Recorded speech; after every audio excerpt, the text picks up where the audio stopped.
हाँ, तो इसमें क्या हो रहा था हमारा ऑनलाइन यूपीएस में, प्राइमरी जो हमारा पावर सप्लाई जा रहा है अंडर नॉर्मल कंडीशन, वो हमारा जा रहा है इस बैटरी के थ्रू। ठीक है, तो जैसा कि बता रहे थे कि इसका कुछ फायदा भी हो सकता है, कुछ डिसएडवांटेज भी हो सकता है। ठीक है, क्योंकि रिवर्स प्रोसेस कर रहे हैं एक तरह से ऑफलाइन यूपीएस से अगर कंपेयर करें तो। ठीक है, तो इसमें बेनिफिट क्या होगा? बेनिफिट ये होगा कि ये जो हम लोग यहाँ पर ऑफलाइन यूपीएस में जो यहाँ से हम लोग डायरेक्ट सप्लाई कर रहे थे इस पाथ 1 से थ्रू सर्ज कंप्रेसर और फिल्टर। ठीक है, तो डायरेक्ट ये कॉन्टेक्ट था इनपुट और आउटपुट का थ्रू एसी लाइन, लेकिन अब वो कॉन्टेक्ट नहीं होकर के ये डायरेक्ट कॉन्टेक्ट आ रहा है हमारा थ्रू कन्वर्टर एंड बैटरी। तो यहाँ पर हमारा स्विचिंग जो लॉसेस हो रहा था, स्विचिंग टाइम जो हमारा बेसिकली लग रहा था, ठीक है, पाथ 1 टू पार्ट 2 स्विच करने में, तो वो प्रॉब्लम अब यहाँ पर नहीं है, क्योंकि यहाँ पर स्विचिंग की जरूरत ही नहीं है। ठीक है, हम लोग नॉर्मल कंडीशन में ही कनेक्ट इसको कर दे रहे हैं बैटरी के थ्रू। तो नॉर्मल कंडीशन में बैटरी के थ्रू हमारा सप्लाई हो रहा है। ठीक है, बैटरी हमारा डिस्चार्ज नहीं होगा जब तक कि ये इनपुट हमारा मिलते रहेगा। नॉर्मल एसी पावर जो फ्लो कर रहा है, ये अगर हमारा पावर डिस्टर्ब नहीं होता है ग्रिड के थ्रू, तो ये बैटरी के थ्रू पावर सप्लाई जा रहा है लोड एंड तक, बट बैटरी कंज्यूम नहीं हो रहा है। ठीक है, जो भी चार्ज हो रहा है बैटरी वो कंज्यूम नहीं हो रहा, जस्ट एक तरह से यहाँ से करंट पास हो रहा है इस बैटरी के थ्रू होते हुए यहाँ लोड तक जा रहा है। ठीक है, बैटरी हमारा फंक्शन में कब आएगा? जब ये इनपुट पावर हमारा डिस्टर्ब हो जाए ड्यू टू एनी फॉल्ट। ठीक है, ड्यू टू एनी फॉल्ट अगर इनपुट डिस्टर्ब हो जाता है, तब ये बैटरी जो हमारा चार्ज था अब वो डिस्चार्ज होना शुरू करेगा और ये पावर हमारा सप्लाई करेगा इस लोड को। तो दोनों कंडीशन में क्या हुआ, यहाँ स्विचिंग का कोई इश्यू ही नहीं रहा। ठीक है, ये ट्रांसफर स्विच हमारा वर्क कर रहा था, यहाँ कोई इश्यू नहीं रहा उस स्विचिंग का, आइदर नॉर्मल कंडीशन में हो या फिर पावर हमारा फेल कर जाए उस केस में भी। ठीक है, एक सिचुएशन यहाँ पर आ सकता है कि अगर इसमें से कोई कंपोनेंट हमारा खराब हो जाए तब। ठीक है, अगर ये हमारा कन्वर्टर, बैटरी या जो इन्वर्टर है, अगर ये कोई पार्ट्स हमारा डैमेज हो जाए तब क्या होगा? क्योंकि ये तो नॉर्मल कंडीशन में यहाँ पर हमारा पावर इसी पाथ से फ्लो कर रहा है, कोई भी एक कंपोनेंट अगर इसमें हमारा डैमेज होता है तो फिर ये पावर यहाँ पर जो मिल रहा था इस पाथ के थ्रू अब यहाँ से नहीं मिलेगा, और ये ट्रांसफर स्विच जो है अब ये कनेक्ट होगा हमारा इस पाथ 1 के थ्रू। तब नॉर्मल जो हमारा ऑफलाइन मोड में जैसे पावर सप्लाई हो रहा था नॉर्मल कंडीशन में through surge compressor filter and transfer switch, वो हमारे लोड एंड तक पावर आएगा। ठीक है, तो वो उस कंडीशन में होगा अगर इसमें से कोई भी कंपोनेंट हमारा खराब होता है। तो ये एक थोड़ा सा प्लस और माइनस पॉइंट्स है अगर कंपेयर करें ऑफलाइन यूपीएस के। एक डिसएडवांटेज भी है इसके साथ। डिसएडवांटेज थोड़ा सा ये कह सकते हो इन द सेंस कि जो एफिशिएंसी है इस ऑनलाइन यूपीएस का, वो थोड़ा सा एफिशिएंसी डाउन होगा, कुछ कम होगा एफिशिएंसी। क्योंकि यहाँ पर क्या हो रहा है, पावर हमारा यहाँ पर कन्वर्ट हो रहा है AC to DC then DC to AC. ठीक है, ये डबल कन्वर्सन हो रहा है पावर का, और फिर इसके कारण क्या होगा, लॉसेस होगा ही पावर इलेक्ट्रॉनिक्स कंपोनेंट्स ये जो भी है कन्वर्टर्स, तो लॉसेस यहाँ पर होगा। इस लॉस के कारण क्या होगा, हीट भी हमारा जनरेट होगा। ठीक है, तो इस हीट के कारण भी लॉसेस होगा, हीटिंग लॉस। तो ये एक थोड़ा सा इसके साथ डिसएडवांटेज है। सो कूलिंग के लिए एक हम लोगों को थोड़ा सा अरेंजमेंट करना पड़ेगा इसके लिए। ठीक है, इसलिए नॉर्मली ऐसे भी कहते हैं कि ऑनलाइन यूपीएस जहाँ यूज करते हैं थोड़ा सा वहाँ का रूम टेम्परेचर नॉर्मल होना चाहिए। ठीक है, 40 डिग्री 45 डिग्री वाले रूम में इसको नॉर्मली नहीं रखते हैं, थोड़ा सा कूलिंग प्लेस पे रखते हैं, कूल प्लेस पर, तो थोड़ा सा इसका एफिशिएंसी बेटर होता है और अच्छा परफॉर्म करता है। तो ये कुछ पॉइंट्स थे जो कि ऑनलाइन यूपीएस से रिलेटेड थे। ठीक है, यहाँ तक क्लियर है? different types of the UPS? Yes, sir.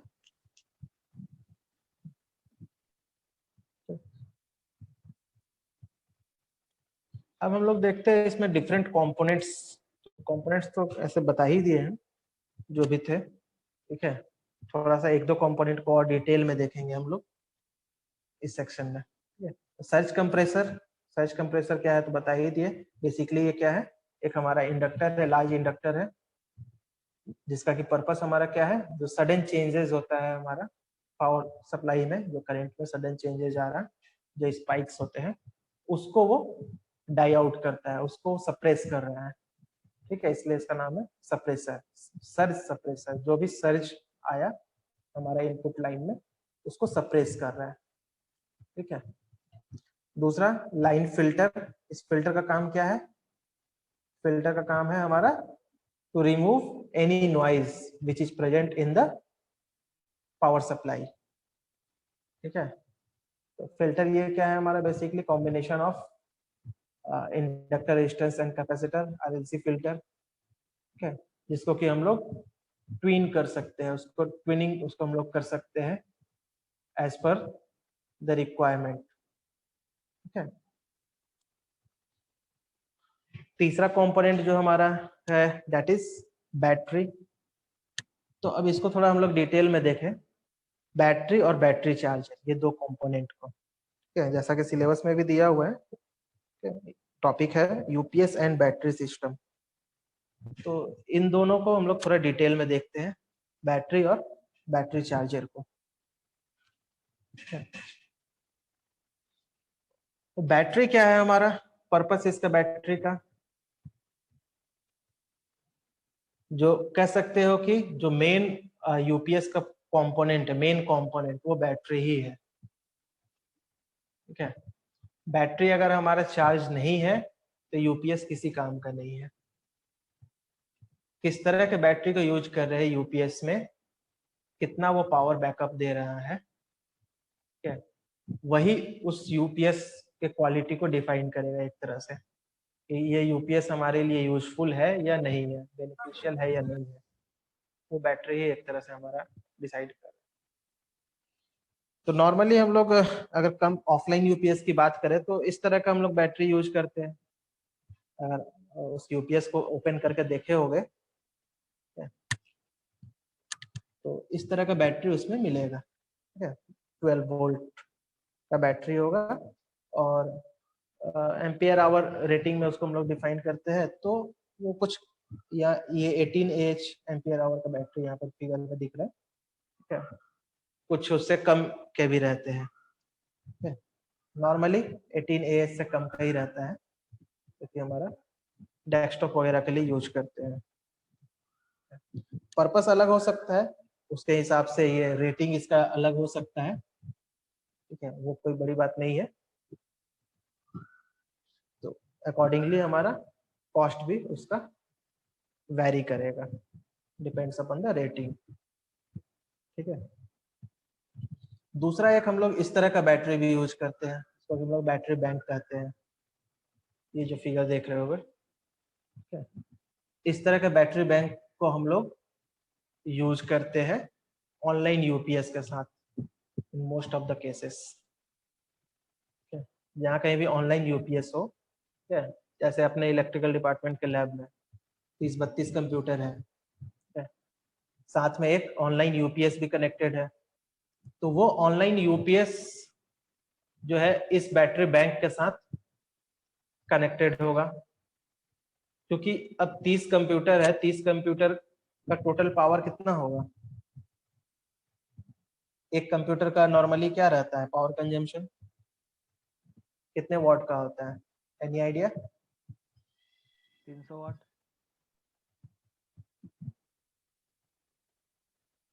Maximum कितना होगा, एक कंप्यूटर कितने वॉट का होगा? 500 वाट हो सकता है सर। 100 वाट के आसपास। अब तो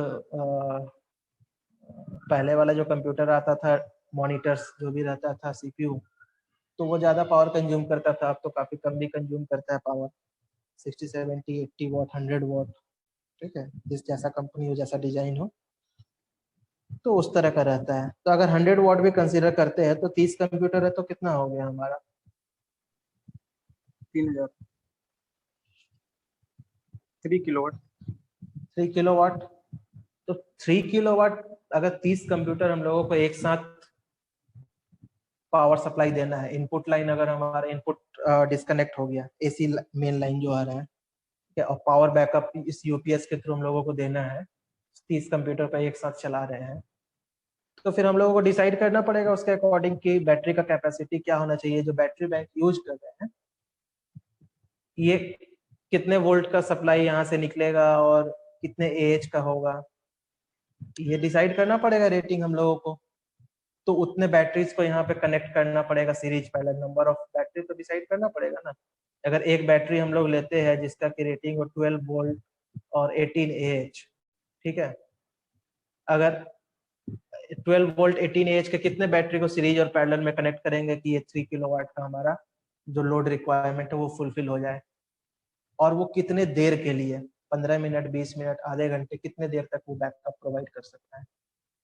तो ये चीज को एक कैलकुलेट करने की जरूरत है। अब ये सब चीज भी तुम लोगों को आना चाहिए कि कैसे कैलकुलेट करोगे इन सब चीजों को, ठीक है। ये अपने घर के लिए भी कर सकते हो, इस तरह से सोच करके कैलकुलेट कर सकते हो कि घर में कितने एज का बैटरी हम लोग रखेंगे तो कितने आवर। इन्वर्टर तो यूज करते हैं घर में, नॉर्मली करते हैं ना।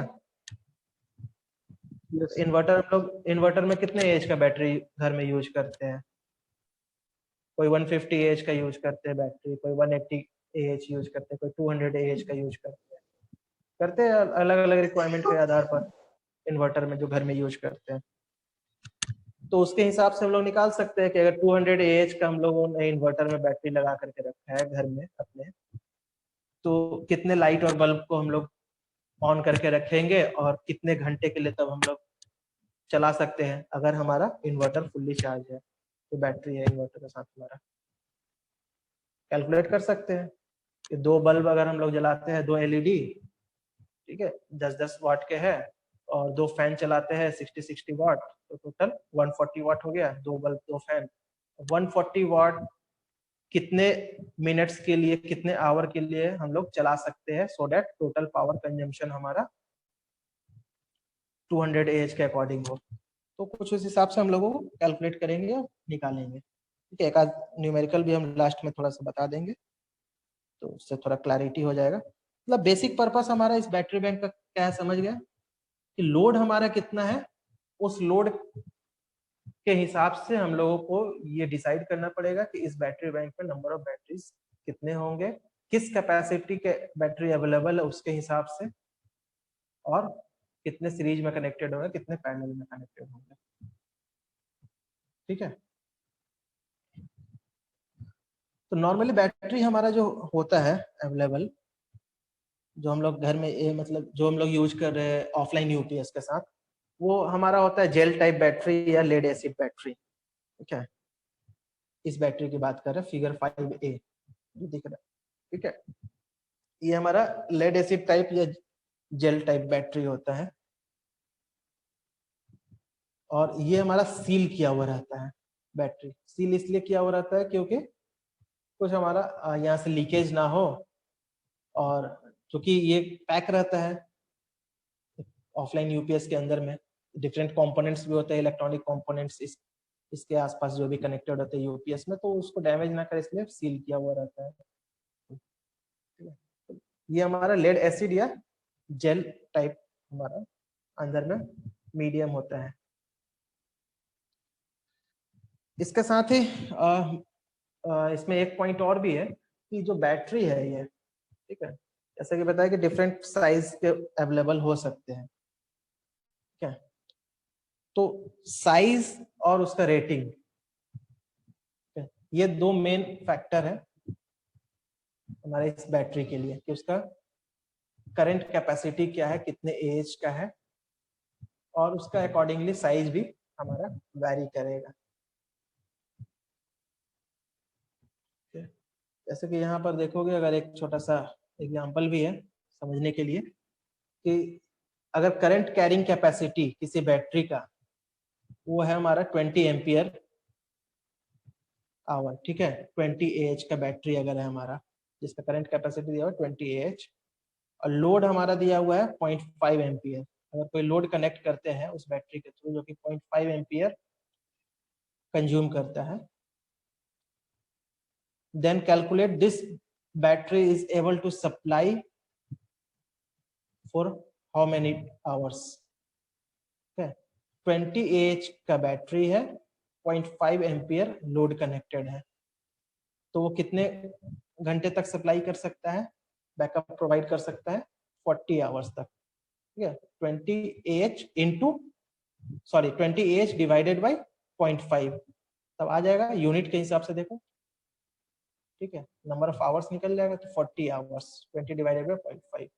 तो इस तरह से भी हम लोग निकाल सकते हैं कि वो कितने घंटे तक हम लोगों को बैकअप प्रोवाइड करेगा, ठीक है।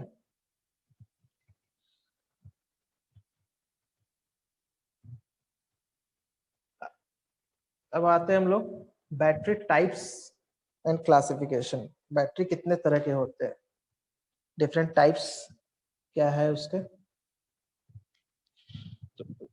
कैटेगराइज करने के तो बहुत सारे तरीके हैं। Lead acid battery, gel type battery, एक VRA जेल टाइप हमारा होता है बैटरी। तो किस तरह का हमारा उसका इंटरनल मैकेनिज्म है उस बैटरी का, एक तो उसके आधार पे हम लोग कर ही सकते हैं। बैटरी को हम लोग चार्ज कर सकते हैं या नहीं चार्ज कर सकते, एक वो भी एक बेसिस है उसको कैटेगराइज करने का। तो डिफरेंट वे में हम लोग कैटेगराइज कर सकते हैं, बट अगर इसको हम लोग देखें, मेनली हम लोग इसको डिवाइड करते हैं दो पार्ट्स में, प्राइमरी बैटरी और सेकेंडरी बैटरी। ये दो मेन कैटेगरी है जो कि मिलते हैं हम लोगों को लिटरेचर्स में।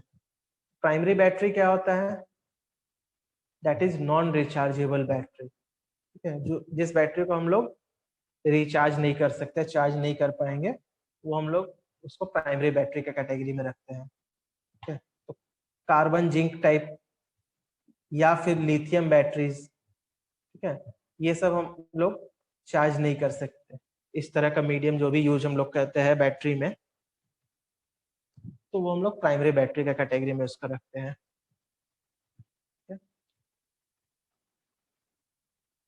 दूसरा सेकेंडरी बैटरी, इसमें जो आता है बैटरी उसको हम लोग रिचार्ज कर सकते हैं, ठीक है। बैटरी चार्जर यूज करके उसको चार्ज करेंगे हम लोग और उसको रीयूज करेंगे, ठीक है। तो लेड एसिड बैटरी, ये जो भी होता है लेड एसिड बैटरी इस तरह का, वो हमारा सेकेंडरी बैटरी में होता है। घर में जो इन्वर्टर के साथ बैटरी यूज करते हो वो किस कैटेगरी का बैटरी होगा, बताओगे कोई? प्राइमरी या सेकेंडरी? सेकेंडरी बैटरी होता है, जो रिचार्जेबल होता है। ठीक है। तो घर में भी जो यूज कर रहे हैं या मोस्ट ऑफ द जो भी हम लोग यूज करते हैं बैटरी, हमारा जो मेन रिक्वायरमेंट होता है, तो हम लोग सेकेंडरी बैटरी ही यूज करते हैं, ठीक है। जो बाइक में, कार में भी हम लोग जो यूज कर रहे हैं, या जो फोटोवोल्टाइक सिस्टम के साथ यूज कर रहे हैं, घर में यूज कर रहे हैं, या डेस्कटॉप के लिए भी हम लोग यूज कर रहे हैं, वो सारा कुछ हमारा है, चार्ज भी हो रहा है और साथ ही साथ हम लोग उसको यूज भी कर रहे हैं जब पावर सप्लाई नॉर्मल अवेलेबल नहीं है तो, ठीक है। सो उसको हम लोग बैटरी का जो सिलेक्शन करना है वो हम लोग देखते हैं कि उसका हमारा रिक्वायरमेंट क्या है और उसका परफॉर्मेंस कैसा है उस बैटरी का, उसके बेसिस पे हम लोग नॉर्मली करते हैं।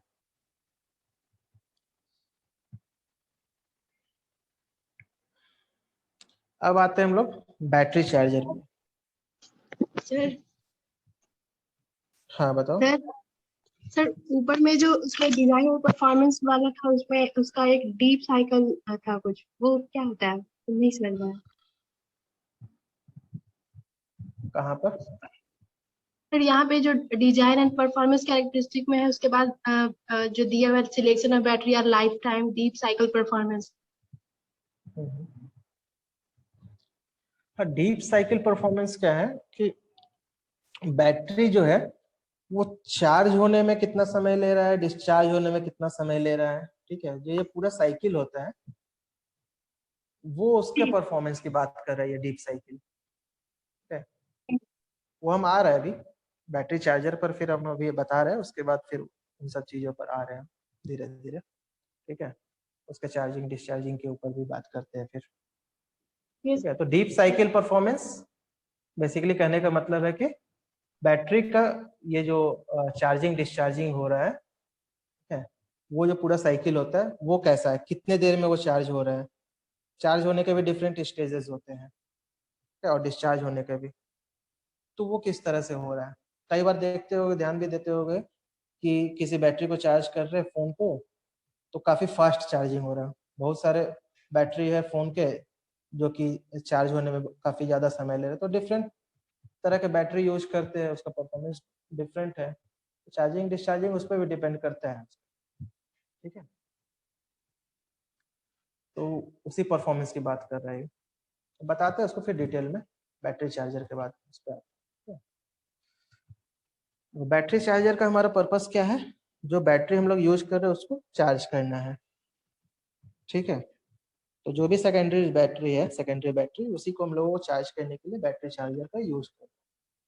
पर्पस तो सिंपल है।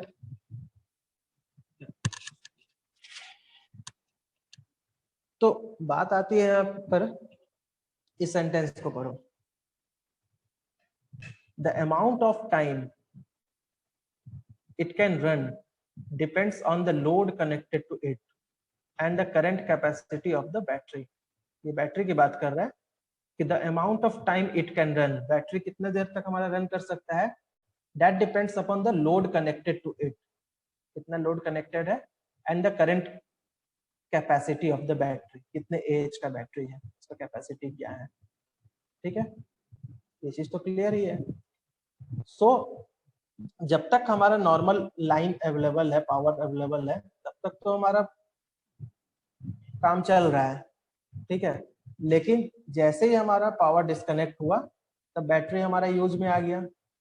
अब बैटरी के थ्रू पावर सप्लाई कर रहे हैं। ठीक है, सपोज 10 मिनट के लिए लाइन डिस्कनेक्ट हुआ, 10 मिनट तक हमारा बैटरी के थ्रू सप्लाई हुआ, फिर लाइन आ गया, हमारा पावर सप्लाई रिस्टोर हो गया। तब जितना वो बैटरी डिस्चार्ज हुआ अब उतना वो चार्ज होगा, उस 10 मिनट में जितना भी डिस्चार्ज हुआ है उतना वो चार्ज होगा। ठीक है, तो उसी बैटरी को चार्ज करने के लिए हम लोग बैटरी चार्जर का यूज कर रहे हैं। तो वही चीज लिखा हुआ है और कुछ नहीं है। तो बैटरी चार्जर जैसा कि हम लोग ऊपर सर्किट में भी देखे थे जब ऑफलाइन और ऑनलाइन यूपीएस डिस्कस कर रहे थे, कि बैटरी चार्जर बेसिकली क्या कर रहा है, एसी पावर को ले रहा था और वो डीसी में कन्वर्ट कर रहा था। यही कर रहा था ना, ये बैटरी चार्जर एसी पावर आ रहा था उसको डीसी में कन्वर्ट कर रहा था, फिर ये डीसी पावर बैटरी को चार्ज कर रहा था। तो बैटरी चार्जर बेसिकली क्या है, कन्वर्टर ही है, एसी टू डीसी कन्वर्टर। ये वही यहाँ पर दिखाया हुआ है, ये एक कन्वर्टर है हमारा, फुल वेव कन्वर्टर। ठीक है, पावर इलेक्ट्रॉनिक्स में पढ़ोगे इसको डिटेल में। ये फुल वेव कन्वर्टर, ये एक बैटरी चार्जर है ये हमारा। ठीक है, बैटरी को चार्ज करने के लिए जो हम लोग यूज कर रहे हैं वो इस तरह का इसका सर्किट है, फुल वेव रेक्टिफायर, ये फुल वेव कन्वर्टर देखो। ठीक है, तो जब हमारा ये एसी सप्लाई है, तो पॉजिटिव हाफ जब होगा इस साइन वेव का, जब पॉजिटिव हाफ साइकिल होगा तब उस समय करंट हमारा कहाँ से फ्लो करेगा, ये D1 से होते हुए फिर RL के थ्रू होते हुए ये आएगा D2 और D2 से फिर यहाँ इस नेगेटिव टर्मिनल पर। ये पूरा सर्किट हमारा इस तरह से करंट फ्लो करेगा। और जब नेगेटिव हाफ साइकिल होगा तब उस वक्त D1 और D2 ऑपरेशन में नहीं होगा, D3 एंड D4 ऑपरेशन में आएगा। नेगेटिव हाफ साइकिल में यहाँ से करंट आएगा, D3 में जाएगा। ठीक है, और फिर यहाँ से होते हुए इस D4 के थ्रू होते हुए यहाँ तक आएगा। ठीक है, तो जब पॉजिटिव हाफ साइकिल होगा तो D1 D2 ऑपरेशन में होगा, नेगेटिव हाफ साइकिल होगा तो D3 D4 ऑपरेशन में। ये full wave rectifier power electronics में शायद तुम लोग पढ़े भी होगे इस चीज को। ठीक है, डिटेल में, तो इसको बेटर समझ ही रहे हो तुम लोग। तो ये हमारा basically AC to DC converter है बैटरी चार्जर और कुछ नहीं। ठीक है, तो जो डिफरेंट कंपोनेंट्स है इसमें जिसकी बात कर रहे थे ऑनलाइन ऑफलाइन यूपीएस के सर्ज अरेस्टर, सर्ज सप्रेसर, इसका पर्पस समझ गए, फिल्टर का समझ गए, बैटरी चार्जर इसका समझ गए, बैटरी क्या होता है इसका पर्पस, और ये एक लास्ट में इन्वर्टर। इन्वर्टर भी क्या है, ये basically DC to AC convert कर रहा है। इसके बारे में भी पावर इलेक्ट्रॉनिक्स में पढ़े ही हो, यहाँ पर ज्यादा डिस्कस करने की जरूरत नहीं है इस चीज को, ठीक है। अब ये सिंगल फेज के लिए यूज कर रहे हैं, 3 फेज के लिए यूज कर रहे हैं, उसके अकॉर्डिंग इन्वर्टर भी हमारा डिफरेंट यूज हम लोग कर सकते हैं, सिंगल फेज इन्वर्टर या 3 फेज इन्वर्टर, ठीक है। 120 डिग्री कनेक्शन, 180 डिग्री कनेक्शन जो भी होता है, ये सब तुम लोग पढ़े हो, ठीक है। तो बेसिकली वही चीज है जो कि यहाँ पर यूज होता है इन्वर्टर में भी, ठीक है। तो ये डिफरेंट कंपोनेंट्स हो गए हमारे यूपीएस में। अब इसमें एक लास्ट में हम डिस्कस करना चाहेंगे, जो कि बात कर रहे थे चार्जिंग और डिस्चार्जिंग के बारे में, ठीक है। चार्जिंग और डिस्चार्जिंग क्या होता है,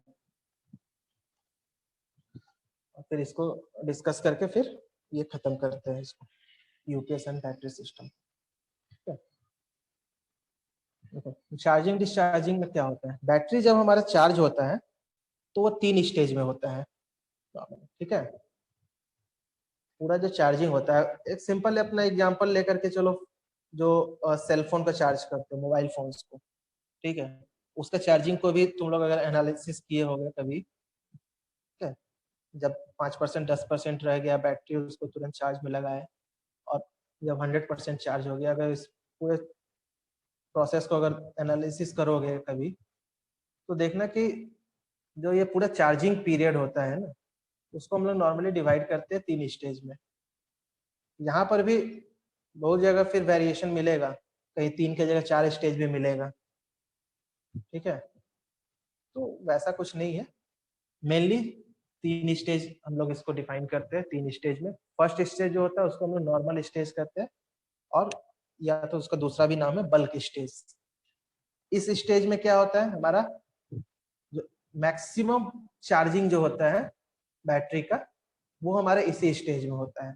80% अराउंड 75-80% बैटरी जो है वो इसी स्टेज में हमारा कवर होता है, जो भी चार्जिंग पीरियड है, चार्जिंग साइकिल की तरह, ठीक है। ये इस डायग्राम को देखो, ठीक है, इसी डायग्राम के थ्रू एक्सप्लेन करते हैं तो ज्यादा बेटर होगा। ये 3 स्टेज में दिख रहा है, बल्क स्टेज जिसको कि नॉर्मल स्टेज हम लोग कर रहे हैं, then absorption stage, and third one is float stage, ठीक है। यही 3 स्टेज है पूरा चार्जिंग का। अब चार्जिंग में सिर्फ बात आती है हमारा मेन बैटरी वोल्टेज और बैटरी करंट, वोल्टेज और करंट हमारा कैसे वेरी कर रहा है ड्यूरिंग द चार्जिंग पीरियड, इसी की बात कर रहे हैं। तो जब हमारा नॉर्मल स्टेज है, तो नॉर्मल स्टेज में देखो क्या हो रहा है, बैटरी वोल्टेज ये इंक्रीज कर रहा है, लेकिन करंट जो है हमारा कांस्टेंट है, ठीक है। Current is constant, constant current supply हो रहा है उस केस में, और ये वोल्टेज हमारा इंक्रीज कर रहा है, ठीक है। तो अराउंड 75-80% तक अराउंड हमारा बैटरी जो चार्ज हो रहा है वो इस स्टेज में हो रहा है, बल्क स्टेज में, ठीक है। जब हमारा 80% के अराउंड बैटरी चार्ज हो जाएगा, उस स्टेज तक बैटरी जो है कांस्टेंट करंट और इंक्रीजिंग वोल्टेज वो एज ए इनपुट वो ले रहा है।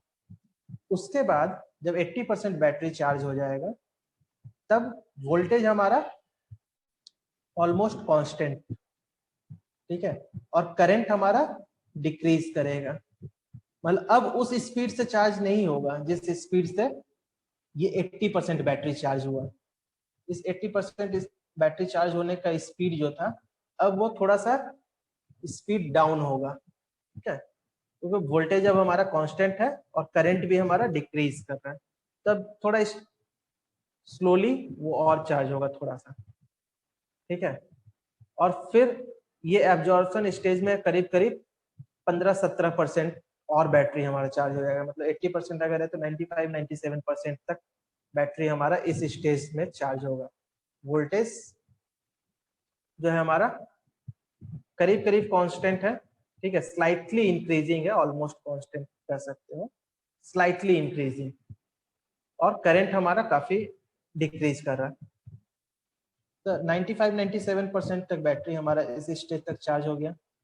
और थर्ड स्टेज जो है हमारा फ्लोट स्टेज, यहाँ पर वोल्टेज हमारा कांस्टेंट हो गया, बिल्कुल थोड़ा सा डिक्रीज होने के बाद कांस्टेंट, और करंट जो है वो भी करीब करीब कांस्टेंट की तरह बिहेव कर रहा है। तो ये करीब करीब लास्ट का जो 2-3% है वो स्टडी स्टेट चार्जिंग की तरह बिहेव करता है, ये स्टेज, थर्ड स्टेज। ठीक है, तो इस तरह से जो पूरा चार्जिंग पीरियड होता है, पूरा जो चार्जिंग साइकिल हुआ, इसको हम लोग डिवाइड करते हैं इस 3 स्टेजेस में। ठीक है, बल्क स्टेज, एब्जॉर्प्शन स्टेज और फ्लोट स्टेज। ठीक है, सिंपल सी चीज है, कोई इसमें बहुत ज्यादा वरी होने की जरूरत नहीं है। ठीक है, क्योंकि इन सब चीजों का एनालिसिस भी किया होगा तुम लोगों को। ठीक है, तो समझने में, कोरिलेट करके समझने में ज्यादा आसानी हो सकता है सब चीजों के लिए। Yes sir. तो ये तो हो गया हमारा चार्जिंग। ठीक है, उसी तरह से डिस्चार्ज को भी हम लोग देखें। बैटरी जो डिस्चार्ज होता है, ठीक है, बैटरी जब भी हम लोग देखते हैं ना, अगर कोई उसके रेटिंग को देखोगे तो उसके रेटिंग पर एक लिखा होता है नेम प्लेट पर, डेप्थ ऑफ डिस्चार्ज।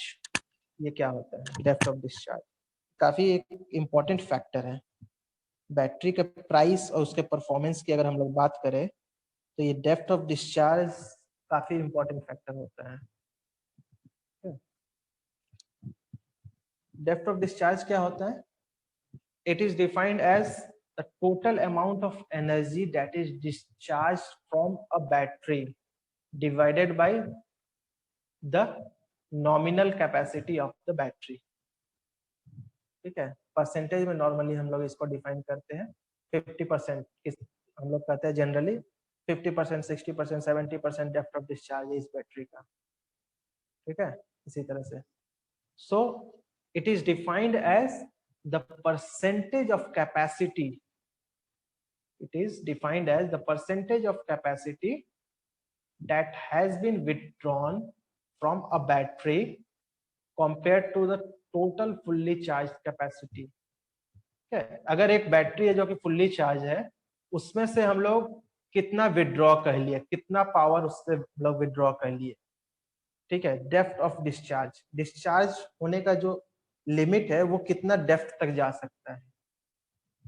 समझ रहे हो बात को? वो ये चीज डिफाइन करता है कि किस लिमिट तक डिस्चार्ज हो सकता है। 100% चार्ज है, अब वो डिस्चार्ज होते होते होते वो किस लिमिट तक डिस्चार्ज हो सकता है, वो लिमिट को ये डिफाइन कर रहा है, डेप्थ ऑफ डिस्चार्ज। तो ये एक एग्जांपल है, इसके थ्रू अगर देखो, अगर हम लोगों को कैलकुलेट करना हो कि बैटरी का डेप्थ ऑफ डिस्चार्ज कितना है। ठीक है, अगर एक 90 AH का बैटरी है, ठीक है, जो कि डिस्चार्ज हो रहा है हमारा 20 मिनट के लिए at constant current of 50 ampere, तो हम लोगों को निकालना है डेप्थ ऑफ डिस्चार्ज। ठीक है, सपोज कोई एक लोड है जिसको जो कि कनेक्टेड, जो कि 50 एम्पियर ड्रॉ कर रहा है, वो लोड, उस लोड का रिक्वायरमेंट है कॉन्स्टेंटली, वो 50 एम्पियर करंट उसको चाहिए उस लोड को, और पावर सप्लाई हमारा ऑफ हो गया, नॉर्मल पावर सप्लाई। तब इस बैटरी के थ्रू उसको हम लोग सप्लाई दे रहे हैं और 20 मिनट के लिए सप्लाई दे रहे हैं। ठीक है, 90 AH का बैटरी से इनिशियली ये फुल्ली चार्ज है बैटरी हमारा 90 AH। तो अब हम लोगों को निकालना है कि डेप्थ ऑफ डिस्चार्ज उसका क्या हुआ। ठीक है, तो डेप्थ ऑफ डिस्चार्ज निकालने का क्या हो गया हमारा तरीका? It is the ratio of total amount of energy that is discharge from a battery divided by battery nominal capacity. तो बैटरी का नॉमिनल कैपेसिटी तो 90 AH है, और टोटल अमाउंट ऑफ एनर्जी कितना डिस्चार्ज हुआ हमारा 50 एम्पियर लोड, कितने देर के लिए? AH है ना, ampere into hour, ampere 50 ampere constant current into hour, तो 20 मिनट को आवर्स में कन्वर्ट किया डिवाइडेड बाय 60 करके, so 50 into this much which is equal to 0.33। इतना एच डिवाइडेड बाई उसका नॉमिनल कैपेसिटी 90 एच, तो इसको डिवाइड करेंगे हम लोग तो आएगा ये 0.18522. In terms of percentage, it is 18.522%. This is the depth of discharge in this case. ठीक है, इस तरह से हम लोग इसको कैलकुलेट करते हैं. देखो ये ग्राफ जो दिख रहा है ये डेप्थ ऑफ डिस्चार्ज को डिस्क्राइब कर रहा है. ठीक है, एक्स एक्सिस पर डेप्थ ऑफ डिस्चार्ज है 10%, 20%, 30, 40, 50 up to 100% depth of discharge, और वाई एक्सिस पर है हमारा साइकिल लाइफ. मतलब बैटरी का साइकिल लाइफ क्या है. ठीक है, ये ड्रॉ किया गया है हमारा एक लिथियम आयन बैटरी के लिए, जस्ट इसको समझने के लिए. तो देख रहे हो कि जैसे बैटरी का अगर डेप्थ ऑफ डिस्चार्ज अगर कम है, ठीक है, ये अराउंड अगर 20% है डेप्थ ऑफ डिस्चार्ज इसका, तो इसका साइकिल लाइफ जो है वो ज्यादा है. ठीक है, लेकिन अगर बैटरी का डेप्थ ऑफ डिस्चार्ज अगर 100 है तो इसका साइकिल लाइफ काफी कम है. ठीक है ना, तो डेप्थ ऑफ डिस्चार्ज हमारा जितना कम होगा, ठीक है, वो हमारा साइकिल लाइफ उसका उतना ज्यादा होगा. ठीक है, और इसी से एक मिलता जुलता टर्म है सिमिलर, इसको हम लोग कहते हैं स्टेट ऑफ चार्ज. ये तो हम लोग बात किया डिस्चार्ज के, डेप्थ ऑफ डिस्चार्ज कितना डेप्थ ऑफ डिस्चार्ज है डीओडी. स्टेट ऑफ चार्ज क्या होता है, बैटरी हमारा कितना चार्ज है. ठीक है, it is defined as the amount of energy as a percentage of the energy stored in a fully charge battery. Battery हमारा कितना परसेंट चार्ज है, वही हमारा बेसिकली है स्टेट ऑफ चार्ज. ठीक है, जैसे कि अगर हम लोग कहते हैं कि if a battery that has 3/4 of its capacity remove, ठीक है, 3/4 कैपेसिटी उस बैटरी का रिमूव है, मतलब कि 3/4 वो डिस्चार्ज हो गया है, 75% वो डिस्चार्ज हो गया है, तो हम लोग कह सकते हैं कि उसका स्टेट ऑफ चार्ज जो है वो 25%. ठीक है, 100% बैटरी चार्ज था, 75% डिस्चार्ज हो गया, 25% बैटरी चार्ज रहा, so that 25% is called state of charge and 75% is the discharge percentage of the battery. Simple सी चीज है, एक दूसरे से कोरिलेटेड है ये टर्म डेप्थ ऑफ डिस्चार्ज और स्टेट ऑफ चार्ज. ये फिगर अगर देखो तो यहाँ पर भी वही चीज दिखाया गया है. स्टेट ऑफ चार्ज अगर 100% है तो depth of discharge 0%. It means state of charge 100 मतलब बैटरी फुल्ली चार्ज. ठीक है, और